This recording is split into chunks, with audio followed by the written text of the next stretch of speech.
Engineer Marlon Solomon, here with another episode called Clarity of the Racism. We are going to be talking today about Donald Trump's post, not even so much about the post, but actually the reaction to the post.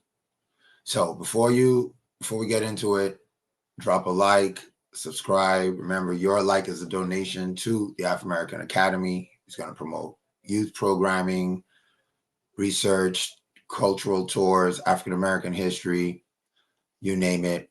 We got it. Check us out with the link in the bio, and let's jump into it. So, where do I begin? So, this week, yesterday, Donald Trump released a meme, a video on his social media channel, basically depicting the first Black president of the United States, Barack Obama, and his lovely wife, Michelle Obama, as apes. He came out afterwards with all this defense of it, right? That it was a social media meme. The liberals are going crazy over nothing. We just don't get it. The typical narratives that come out after another explicitly racist action by the current president. It's important at this moment that we don't look at things just in a vacuum. It tends to be that's how it's all looked upon. I always tell people that you got to understand that once you dive into the minutia of every single event, you fall into their trap. They want you to get bogged down in this, probably another deflection from the Epstein files, which with all the things that have come out, if you do not believe that the current president was in some way involved in pedophilia, there's something wrong with you. But this is where our conversation begins. The narratives, how things are constantly pushed along and reframed so that there's always something that can be said.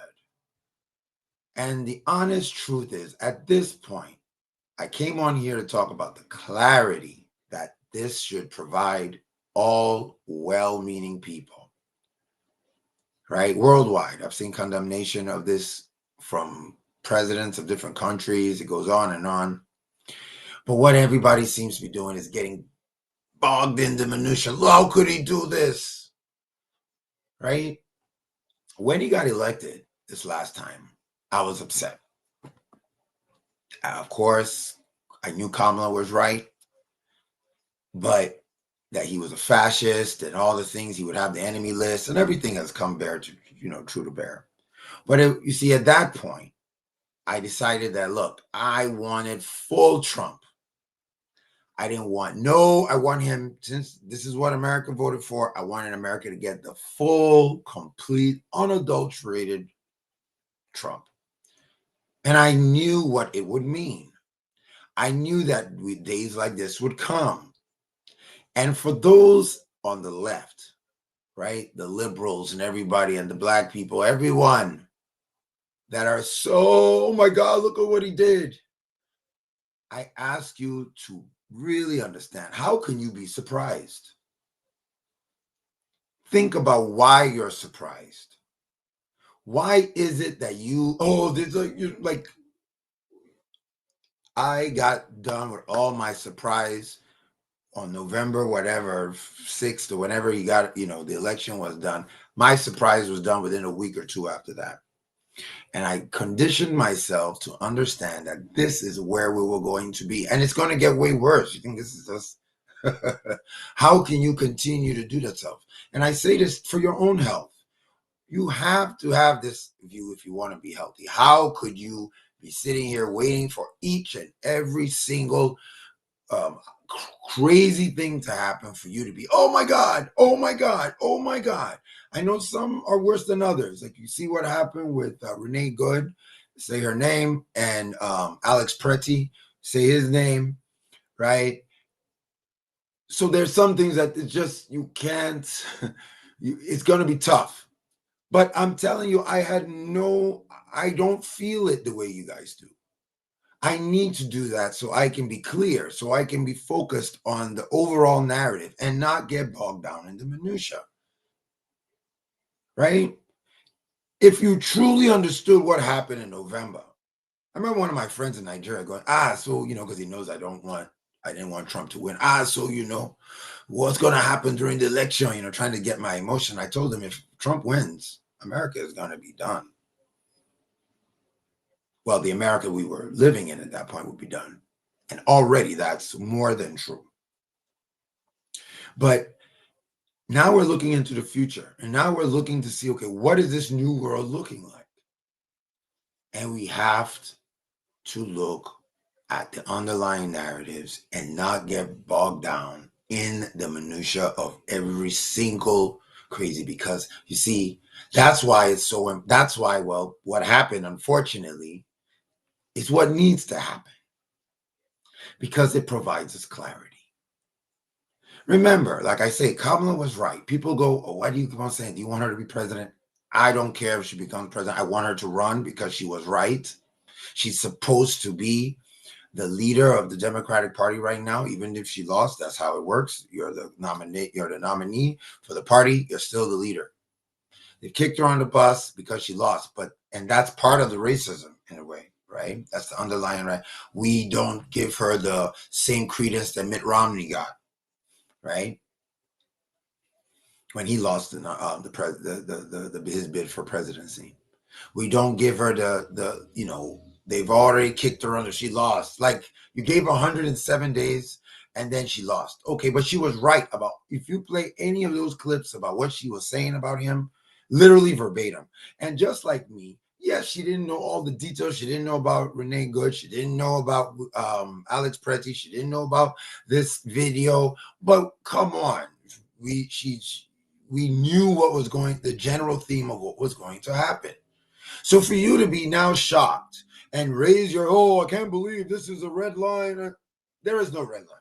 There's going to be more and more and more and more and more and more and more of this moving forward. So you got to get in your head so you can focus on the details. I mean, not the details. Don't focus on the details. Focus on the overriding narratives, right? That is going on right now. Okay? We are in the midst of a Confederate takeover. If the Confederacy had won won the Civil War, what we're living through now would have been the norm forever, for as long as we can live. They lost, and they still have military bases named after their Confederate generals. So what about if they won? You may think that the terminology of Confederate means nothing. Come on, MAGA, whatever. It means something. In fact, it means everything. You cannot solve a problem unless it's properly defined. To separate this ideology that we're experiencing now from its historical roots is a huge mistake. I was just watching a podcast where Ellie Crystal was talking about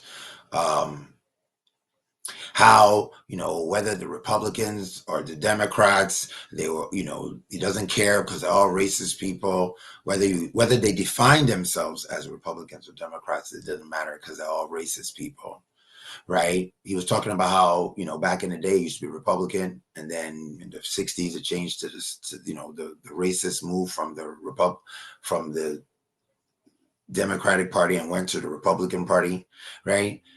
But one thing that's always missed is that all this comes from the South. This ideology was born in the South, and it's born in the Confederate ideology that morphs into Jim Crow and segregation mentality. And then, of course, now after the urban renewal, they felt they got rid of us because they had wiped out all our communities with highways.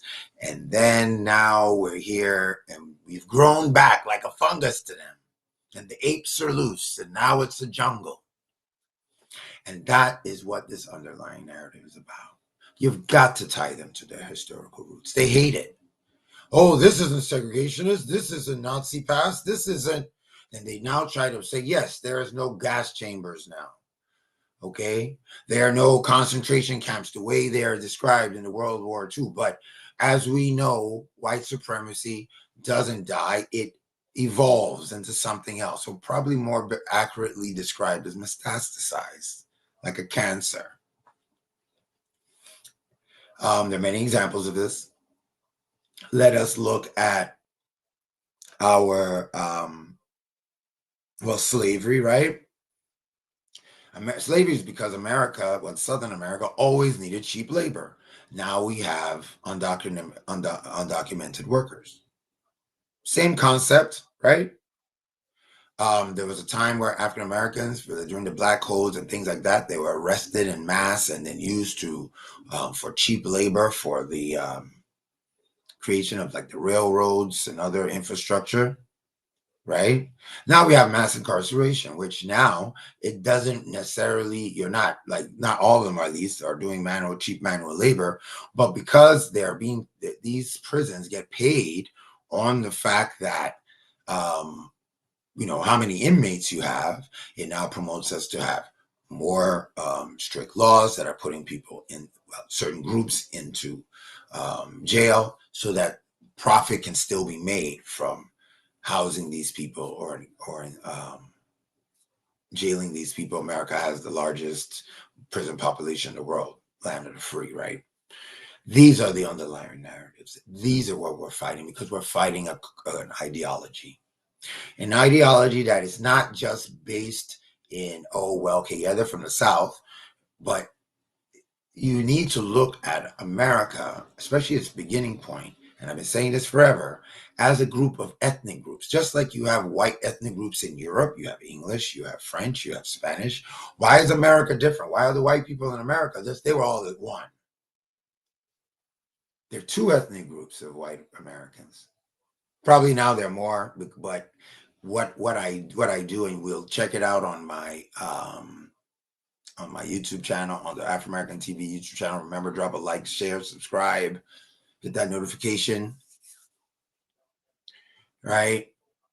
These ethnic groups, right?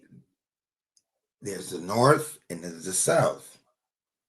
The North group embraced multiculturalism early, which is why JFK is a good flag point for this, right? He was the first president that was not Protestant, was Roman Catholic, was Irish, obviously descended from indentured servants and all the Irish potato famine and everything else, right? So that was the beginning of it. The North continued on and then embraced more racial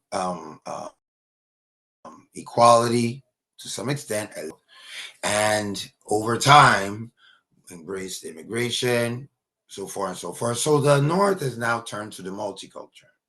All right, at least that's what I call it, right? This blend of people from all over the world that believe in the true meaning, or at least the intended meaning, of the Constitution and the United States of America. Okay, the Southern group has walled themselves in, segregation, black codes, slavery, all the things that they've done over the years. And they don't want to be tied to that. They want to act like now everything is fine, right? I was watching something. We'll watch something, let me start pulling this up. But we'll watch, I'm gonna share our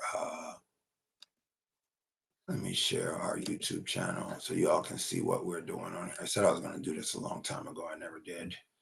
All right. So this is our YouTube channel, but I've been watching people online anyway, and they've been basically just making up all sorts of crap about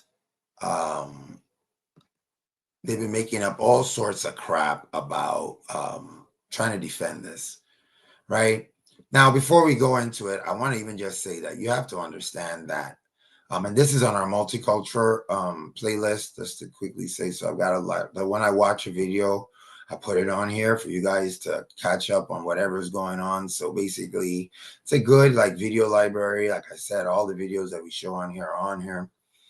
So let me move it to, we're going to watch a little bit of the history that Abby Phillips did. So this is from, right, the Just to Confuse Brit. He's a nice guy. He's from London, but I like his analysis because it's kind of like you're looking from afar. And sometimes when you look from afar, you can see things better. But he basically really goes into this, what's going on with the racism and Abby Phillips. And let me move to the middle here. Y'all can see me a little better. So he goes into, a little bit of analysis, but he takes clips from different places. So I saw this clip this morning. I thought it was something that I would like to show. Okay. The reason why it's important and why African-American history is so important is because our work, our history is literally the evidence of their sin. Okay. We are reminders of their sin. We are reminders of what they've done wrong. And when we speak of our history as the natural counterbalance, it is the kryptonite to their narrative. And why is it so important? Because see, narrative provide permission structures, provide moral authority to speak. And this is what our Black history will end. All right. So it's important we teach everyone our Black African-American history. I try not to say Black history because Black history means all Black people, Brazilians, Nigerians, and we're not talking about everybody. We're talking about African-Americans, right? So African-American history is the kryptonite that we need to teach everyone. All the multicultural needs to learn about African-American history, and then also make sure that we're enhancing your own individual culture, white culture too. We'll get into that in a little bit, but no, why not? Let me just say it now. White supremacy doesn't like any culture, even white cultures. Okay, it doesn't like Jewish culture. It doesn't like Italian culture. Didn't like Irish culture. It doesn't like culture. It wants you to assimilate to being white. I have students. I teach in a middle school now, and I, did this one activity about, everyone. Let's draw elements of our culture. So the white kids, two white kids come up. One was Irish, one was Irish American, and one was Italian American. And they go, "We don't have any culture." And I was like, man, that's sad because white parents are teaching their kids that they're white more than they're teaching their kids that they're their cultural roots, which is very important for white supremacy, right? White supremacy wants to hide within the white, so that when you say white, you now include people that are not part of this ethnic group that believes in hate, all right, that has the history of hate. They want to hide within that. So it's important that we make that distinction. So we're going to go over this little video here. We're going to watch the video and I'll talk to you while we're doing it. And also there was a lot of feedback from the commentators. We might get into some of that as well. Racism, except this time, once again, it's coming from the President of the United States. Donald Trump shared a video depicting his predecessor, the first and only Black president and First Lady, as apes.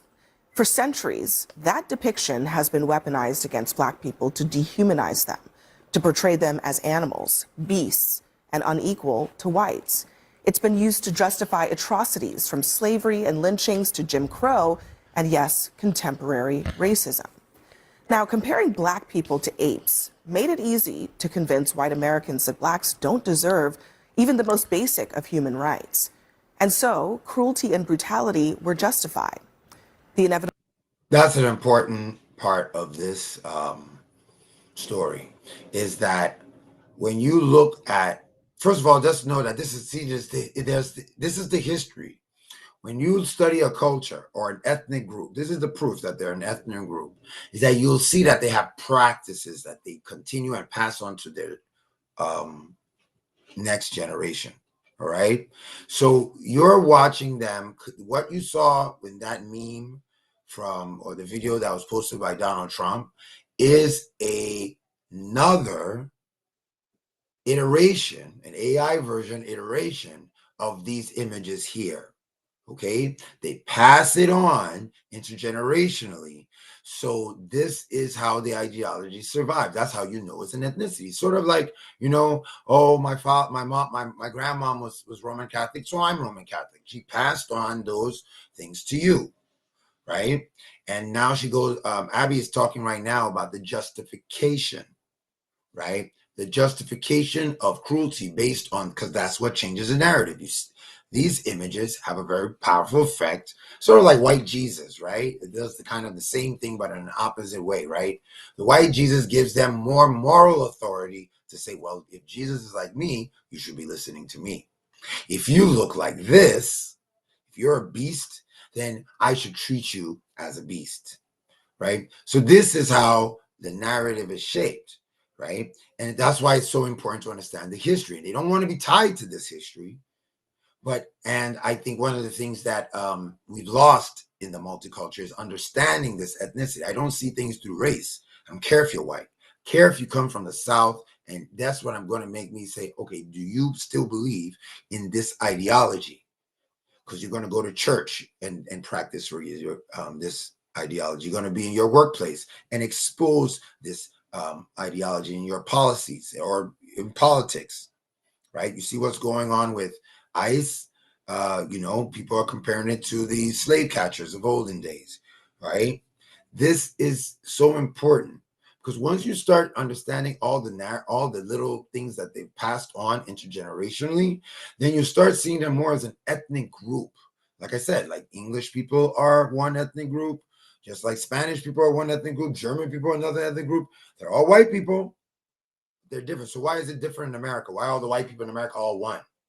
It's because in Europe, they embrace culture over race, which is the true way to study somebody's, to understand somebody's content of character, like the Reverend Dr. Martin Luther King said. So let's go on and play some more. Consequence, the public extrajudicial torture of another human. Victims were tied to trees. The killers cut off body parts to distribute to the crowd as souvenirs. The Jim Crow Museum describes that whites considered these brutal events necessary to equal the brutality of the victim, or, in other words, treatment befitting of an animal.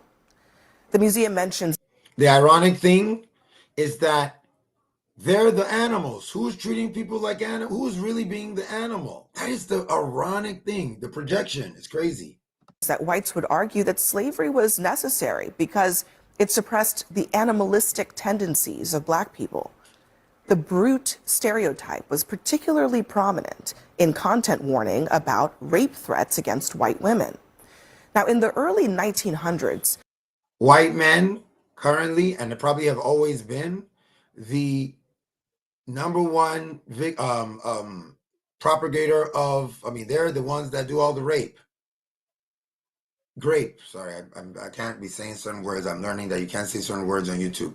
But yes, they're the ones right now that are the ones of rape. Everything is projection. That's another component of this culture. You have to understand these things so you don't get bogged down in the minutia like we started our Consider some of the language in the culture.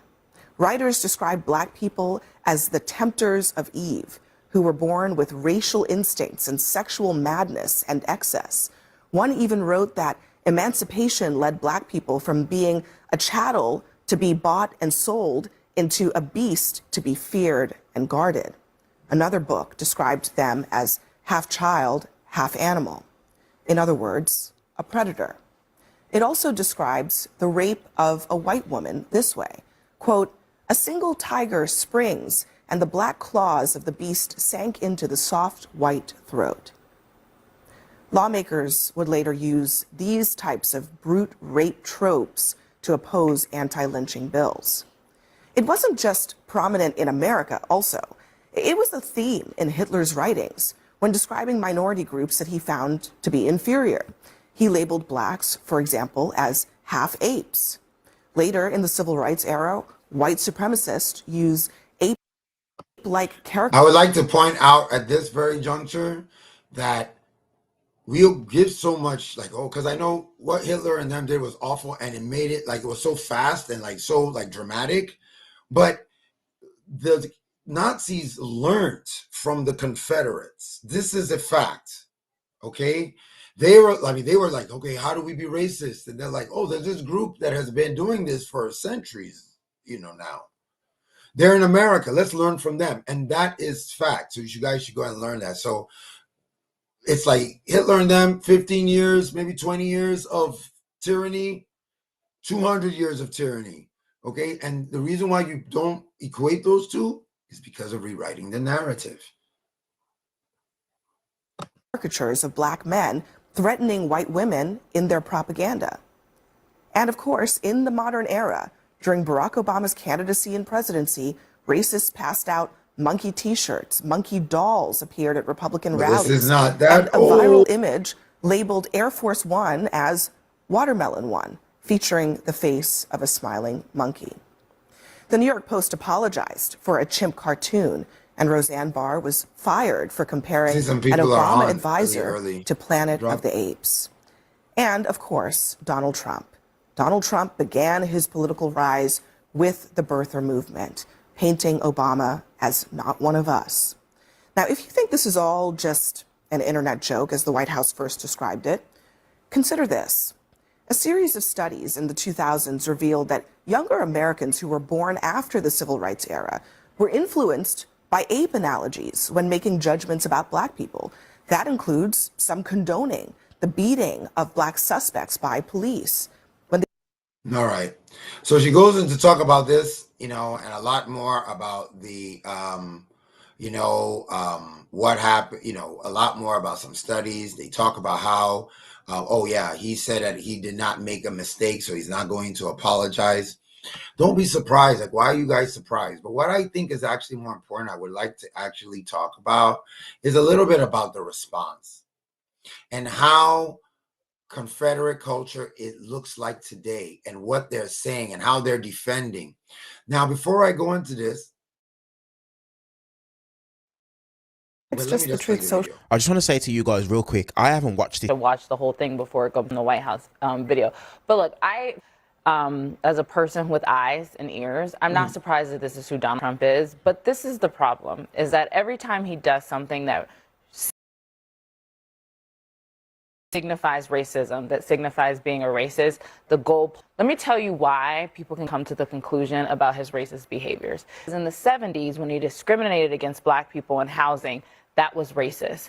In the 80s and 90s, when he called for the execution of the Central Park Five, only for them to be exonerated because they did not commit the crime against a white woman, reflecting what Abby talked in her opening segment, that was a racist. And even after they were exonerated, he still called for them to be prosecuted. That is racist behavior. When he ran for the first term, he birthed his career off of demonizing a black man and saying he was an American and that he wasn't one of us.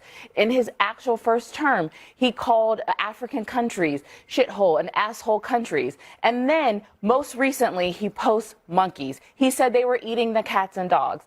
I don't have to take 1 second of a video that he says he does not, he did not see. Problematic, point blank, period, should be enough. But it's a history of it. So what are we supposed to say? Oh, just keep moving the goalposts until we're literally in the depths of hell? No.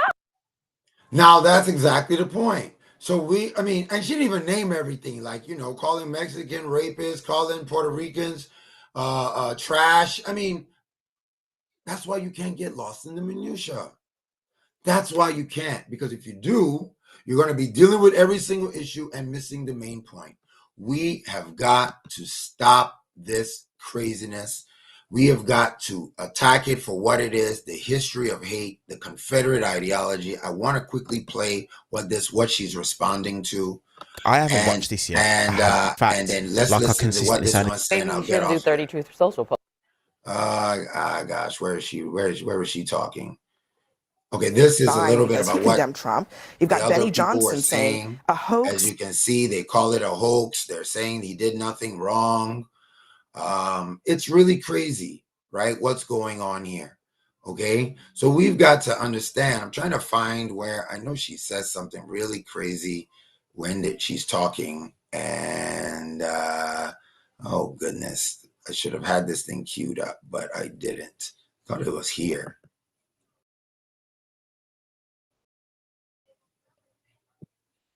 Appropriate video. Okay, yeah, well, let's listen to this and then I'll end it for Americans today. believe that President Trump is a racist, full stop? I mean, look, I think it was an inappropriate video. I'm glad that he took it Inappropriate down. video. I wish he would apologize. She Hopefully he wishes. still will.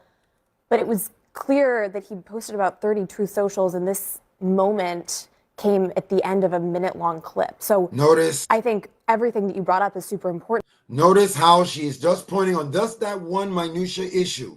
Just the video, like everything else that we just heard, all the things you know that Donald Trump has done. We're not talking about that. We're talking about this one video. All right. This is how they do it. Okay. They make qualitative they make qualitative comparisons, and then on the quantitative, they minimize it or distort it. Okay. I'll say that again. Qualitative comparisons, right? Oh, yeah, qualitatively, yes, it's wrong. But they'll now try to minimize the amount of effort or the amount of quantity of volume it is and try to whatever. And lastly, I will say this. Listen to me very clearly. I'm actually going to, let's see what she has to say. I think that posting a video where there's 1 second where he likely didn't even see that part is the same or he didn't see that equivocal. part. And I don't think that you can say that he's racist because of Can't say he's one racist. of 30 Truth Social posts that he posted last night. All right. So I have to actually go downtown and do something for Boston Redline 88. In fact, I'm going to stop the share. All right. All right, people, let me just say one thing. Okay. Moral authority. Why do they feel that they have the moral authority to tell us what is racist? Did you see the pictures of people hanging? Did you, even now, when you see that, you know that could have been you if you're an African American, right? It's been passed down. Every disadvantage has been given. You even make beautiful music that changes the world. They take all the money, all the music companies take all the money, right? I mean, there's literally nothing. They're killing us in the streets. We're telling you that this is happening. No one is listening. But still, people think they have the moral authority to tell us what is racist. Have you had anybody that has ever lynched in your family? Right? Were your people ever enslaved? So what gives you the moral authority to even have an opinion on this? And that's what we got to do. They don't get no opinion in my book. All right? Unless you demonstrate multicultural beliefs, you do not have an opinion. So this is not about race. Not that white people can't have it. But don't sit there and defend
Oh goodness, sorry about that.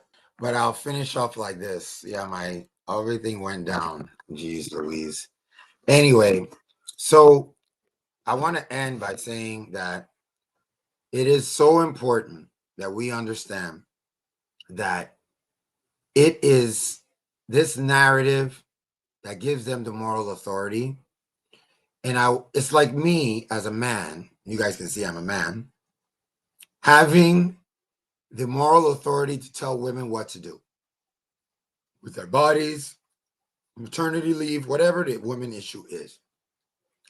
I don't feel that's my place. Yes, I can have some opinions, but when it comes down to how do we move forward, I will never. Okay, if a woman says that, oh, this guy's misogynist, I got to take it for what it is. Who am I to say it is? I'm not a woman. I've never been treated negatively because I'm a woman, because I'm not a woman. And that's the same narrative that must be used for people of color, African Americans in particular. You can't sit there and be telling us what's racist at this point in time, as if you have a so. Who are you? What have you to know? Oh, he's not racist because I remind you, these same Confederates ideology defended slavery with the Bible, defended segregation, defended everything. So to sit here, yes, yeah, thank you very much. He does really hate women of color, right?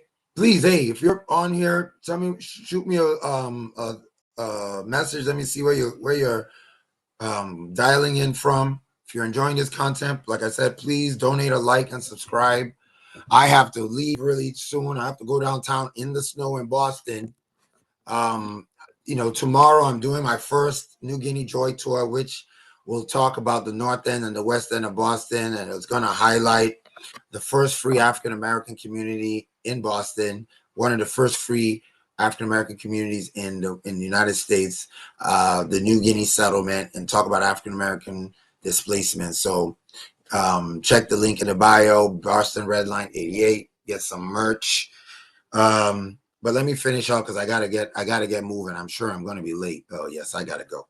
So once again, I want to be very clear. All right. Don't get bogged down in the minutia of what the current issue of the day. It's more important to understand the history and tie them consistently to their historical roots. They hate it. Okay. That's why they're trying to erase African American history, because our story is the kryptonite to their moral authority. And we need to be able to say clear, you do not have the right to tell me who is racist or not. I will tell you who I think is racist, and you will listen and follow that instruction, because you don't have the right to say that. You just simply don't. Okay?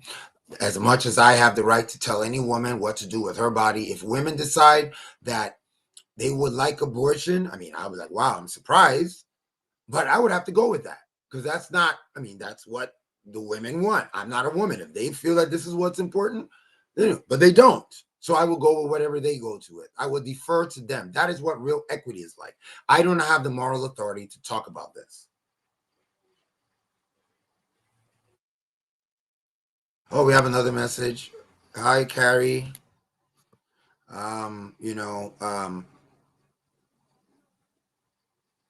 Right. And it is dangerous. I want to appreciate that. Yes, it is very dangerous. But that's why we have to pull ourselves back from all the craziness that's going on now, right? And say, oh, this is what they're doing today. This is what they're doing today. We're going to go crazy. Look at what happened to Renee Good. Look at what happened to Alex Preddy. That needed to happen for the clarity to for this clarity to come about. We need to see who they truly are. We need to allow them to expose the evil that lives in their hearts, so that when Kamala comes again and says, remember, we I keep on saying Kamala was right. And the reason why she was right, but he was a better con man. And no one could believe that we would have Americans being shot in the streets, Americans being deported. We would have the meme that the video that he posted on his social media. Nobody would believe that. All right. No one would believe that. That's why she lost. She didn't lose because she was wrong. She lost because no one would believe the narrative. But now that we're seeing the narrative, we need to make sure that we're clear and we're tying it to historical roots so that when they talk, we can say, you have no voice in this matter. All right. So thank you once again for watching Redline Narratives Podcast. Please, like I said, donate, a like, subscribe. It's going to help our people be more aware of what we're talking about here. It's going to help our youth programming and African-American research that we do here in Boston. So thank you once again. Have a great weekend. And I like to say, go Pats. Go Pats. Tomorrow we're about to win that bowl. And yeah, always live your life to nurture the culture to thrive. Thank you.